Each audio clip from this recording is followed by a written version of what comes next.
비가 소담스럽게 내리는 날입니다. 선글라스를 끼고 오늘 운전대를 잡고 어디로 가는 길일까요?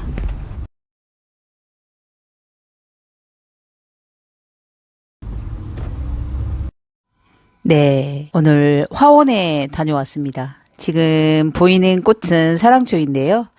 사랑초를 사러 간 건 아니고요. 추명국을 사러 나갔는데 꽃이 없더라고요. 이 사랑초를 보자마자 땅콩 사랑초라고 하는데요. 영상에 담아보고 싶었습니다. 땅콩 사랑초라고 하는 것은 구근의 모양이 땅콩처럼 생겼다고 해서 땅콩 사랑초인데요. 이름이 참 많습니다.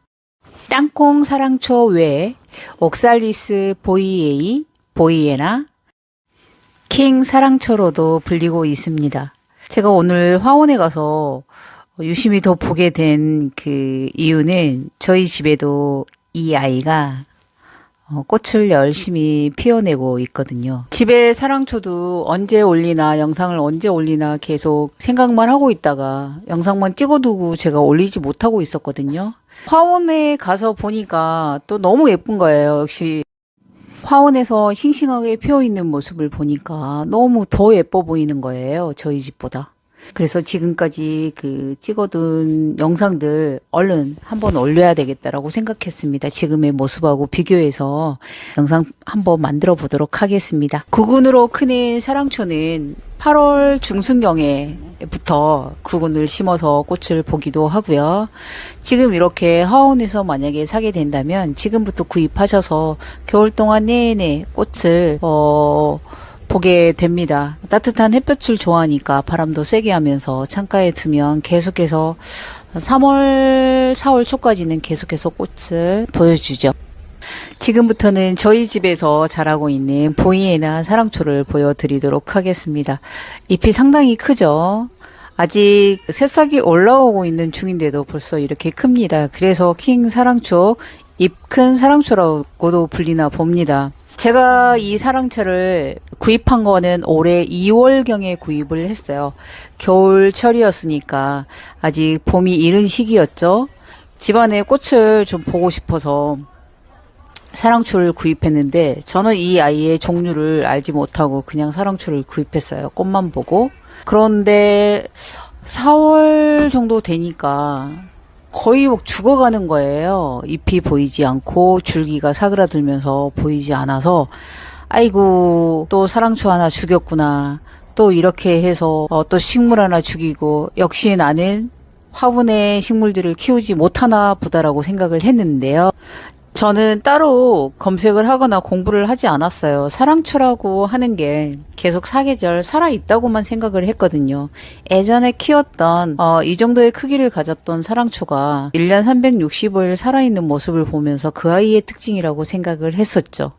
사랑초 키우기 관심이 높아지다 보니까 많은 정보가 넘쳐나고 있더라고요. 그런데도 저는 잘 몰랐지만 여러분들은 더 많이 알고 계실 거라 생각을 합니다. 구근을 봄에 캐서 가을기에 심어서 꽃을 겨울 내내 보는 방법의 종류가 하나 있고요. 그리고 계속 푸른 잎이나 붉은 잎을 가지고 있는 사랑초의 모습도 있고요. 그리고 구근 자체가 덩어리로 되어 있어서 심어놓고 계속 꽃을 보는 종류도 있습니다.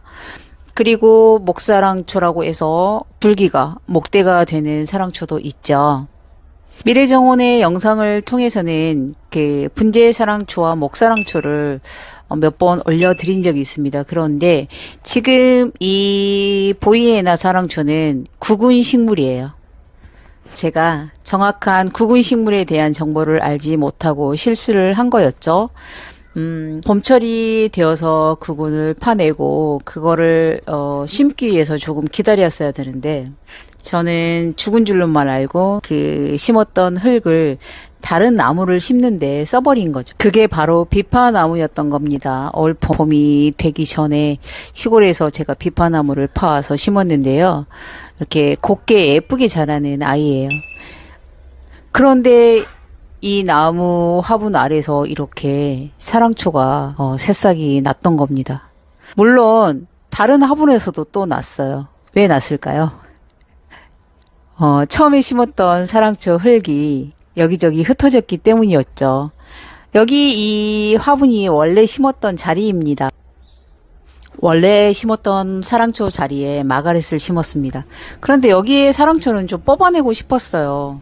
뿌리 그 구근도 좀 보고 싶었고요. 보세요. 이 구근이 이렇게 땅콩처럼 길게 나 있는 모습입니다. 더 신기했던 건요. 지금 길다랗게 나와 있는 땅콩 그 구근에서 흰 실 같은 아이가 이렇게 뻗어 있는 거예요. 그게 푸른색 줄기가 시작되는 점과 그 구근을 연결해주는 생명선 같은 아이였어요.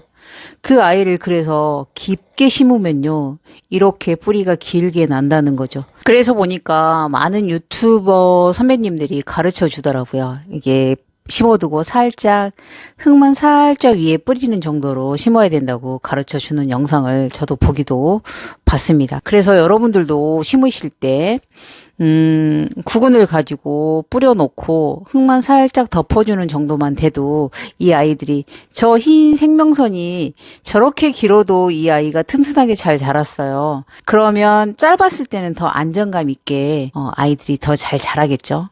다행히 저희 집에서는 구근이 큰 아이였다 보니까 저렇게 깊게 심어서도 무탈하게 잘 살아났던 것 같습니다. 지금 네, 비파나무는 위에서만 잎이 푸르게 네, 오래 잘 자라고 있고요. 비어있는 가지 아래에 이 아이들이 이렇게 풍성하게 나왔습니다. 그러니까 그 알뿌리 구근이 이 흙 속에 들어가서 숨어 있다가 이렇게 온도가 맞고 때가 되니까 나온 거죠. 이제 구근 식물은 봄에 심는 경우도 있고 가을에 심는 경우도 있는데 이 아이는 가을철에 심어 여름 찬바람이 날 때 심어서 이렇게 꽃을 보는 종류입니다. 이 아이는 나중에 꽃이 지고 잎이 사그라들 시기, 이제 봄에서 여름으로 걸쳐가는 그 시기에는 그 구근을 파내서 8월 중순이나 8월 말경에 화분에 따로 심어주면 좋을 것 같습니다. 이렇게 길다란 나무 아래에 뭐 심어줘도 예쁠 것 같습니다. 잎이 이렇게 큽니다. 이렇게. 비파나무 아래에서 사랑초가 나면서 곤란했던 점은 옆에 있는 아이비 줄기였습니다. 옆에 아이비를 제가 희무지로 연습하고 있는 중이었거든요. 희무지를 묻어두고 뿌리를 내리고 있는 중이었어요. 한참 내리고 있는 것 같기도 해서 이렇게 뜯어지지는 않아서 이제 자리를 잡았겠다 싶어서 제가 중간에 지금 오른쪽에 연결되어 있는 아이비 화분과 왼쪽에 비파나무 화분의 중간을 이렇게 잘랐습니다.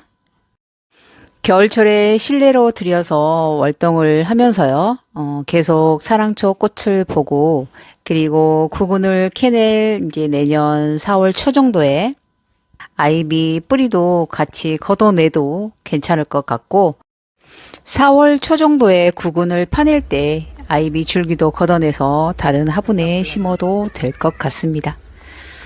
지금 한창 9월 중순 10월 초가 되면서 이렇게 활짝 너무 예쁘게 싱그럽게 밝게 맑게 피어나고 있습니다.